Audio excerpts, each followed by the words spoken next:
O rețetă de spirale! Vă salut, prietenii mei gurmanzi! Astăzi o să vă arăt o rețetică de spirale de la A la Z, pas cu pas, cum să o pregătiți la voi acasă, chiar dacă nu aveți niciun fel de îndemânare în bucătărie. Urmăriți-mă cu atenție până la sfârșit, încep cu ingredientele și avem toate ingredientele. Fiți atenți cum o să pregătim astăzi. Facem ceva diferit de la rețeta de covrici turcești, fără lapte, fără zahăr. A fost o rețetă vegan. Acum o să folosim lapte și aici am un pahar de lapte, 250 de ml de lapte. Și aici 125 de ml de apă, jumătate din cantitatea de lapte. Punem o lingură jumate de zahăr, după pofta voastră, o lingură plină cu vârf de zahăr. Adăugăm drojdia. Pun puțină făină așa. Le amestecăm și lăsăm puțin să se activeze drojdia. În cazul meu nici nu o să las pentru că eu mă grăbesc să fac cât mai repede această rețetică. Celelalte ingrediente. Avem făină, am pregătit aproximativ 800 de grame de făină, o să văd câtă folosesc și vă las scris sub video. Susan sau orice alte semințe puteți să puneți voi, max sau ce vreți. Și aici am 50 de ml de ulei și 50 de ml de unt topit. Da? A fost 50 de grame de unt și l-am topit, l-avem nevoie de el rece. Perfect. Cum v-am spus, eu și sare o să folosim, dar nu acum. Eu nu o să mai las drojdia să activeze și adaug puțin câte puțin, așa, făina. Până obținem un aluat, nu o punem pe toată, de la făină la făină, eu vă spun mereu, știți că absorbe mai mult sau mai puțin lichid. Când s-a format, eu cu mânuța bine curată, încep să îl frământ. Vedeți? Acum când s-a format aluatul, ce facem? Acum adăugăm grăsimea. Iau untul, așa, iau uleiul, iau untul și le adăugăm. Și acum este momentul să-i adăugăm și sare. Uitați, eu îi adaug așa, o linguriță de sare. Sarea este importantă. Și continuăm să le amestecăm, să le frământăm bine. Eu am folosit 650 de grame de făină, în cazul meu făină de uz comun, uitați, restul a rămas aici. Dacă voi puneți prea multă făină și vedeți că ați trecut de făină, mai adăugați puțin apă sau puțin lapte, până obțineți aluatul dorit, prieteni. Luăm aici același castron, avem aluatul, îl pun, îl acopăr cu o cârpă de bucătărie și îl lăsăm la dospit în repaus.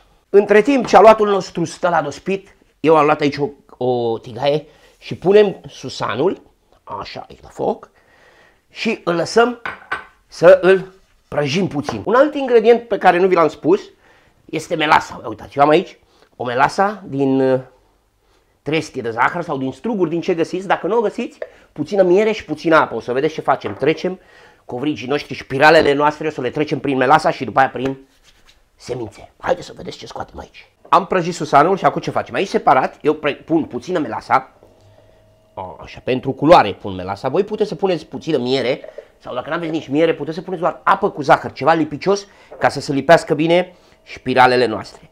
Îi adăugăm puțină apică și le amestecăm. Vedeți? Eu astfel o să-i dau o culoare frumos de rumenit spiralelor noastre. Și cu miere poate să iasă, dar vă puțin mai albe. Avem totul pregătit și aluatul a stat la dospit 35 de minute aproximativ. Îl vedeți imediat, ia uitați, vedeți? Când apăs cu degetul așa, el începe să se ridice. Bun. Îl scoatem și începem să pregătim spiralele. Odată eu îl tai în jumătate, așa. Am 1 kg 140 de grame de aluat și facem cam așa de mărime spiralele noastre. Deci o să ne iasă 2, 4, 6, 8. Acum ce facem? Le acoperim și le mai lăsăm puțin aici la dospit.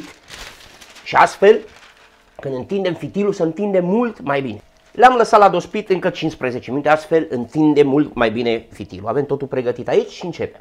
Eu le-am tăiat puțin mai mari. Voi puteți să le tăiați mai mici, la 120 de grame ar fi ideal. Ale mele sunt la 140 de grame.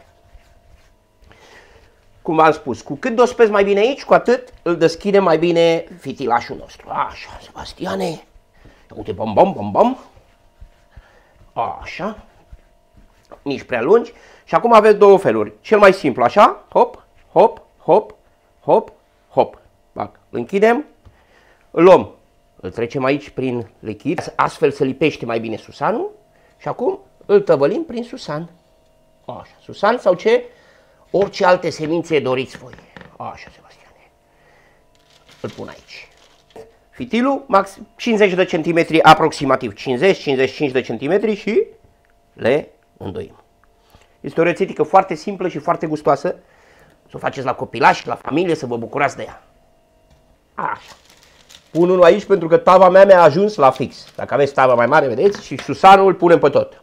Așa, Sebastiane, să nu rămână nimic. Am avut 130 de grame de susan, perfect pentru această rețetică. Acum ce fac? Le mai lăsăm la o ultimă dospire aici în tavă. Le acopăr cu o hârtie de copt, așa. Hai să le pun aici, să le vedeți voi, le punem aici.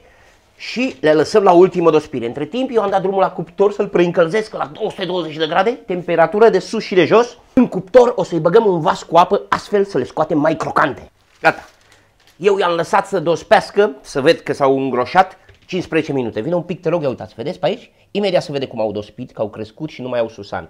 Iar acum, eu ce fac? Prima dată, iau un puf cu apă curat și le dăm puțină apă. Astfel, umiditatea îi face mult mai crocanți. Și acum îi introduc la cuptor.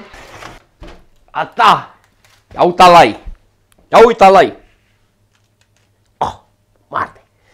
Deci, haideți să vă spun, eu le-am ținut aproximativ 30 de minute, nu 30 de minute, în cap le-am ținut eu la cuptor. Vedeți, până le vedeți făcute în funcție de cuptor. 200-220 de grade temperatură de sus și de jos.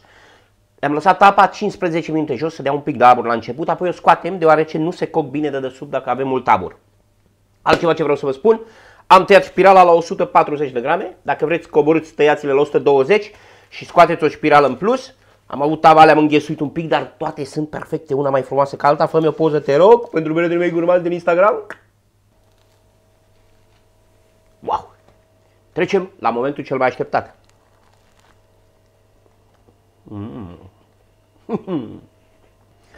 Excelente! O bunătate, probați-le cu încredere, cu susan, sunt extraordinare. Prietenii mei gurmanzi, cu așa spuse, nu uitați undeva să sunteți iubiți și ne vedem într-un nou video. Bye, bye! Termin spiralul.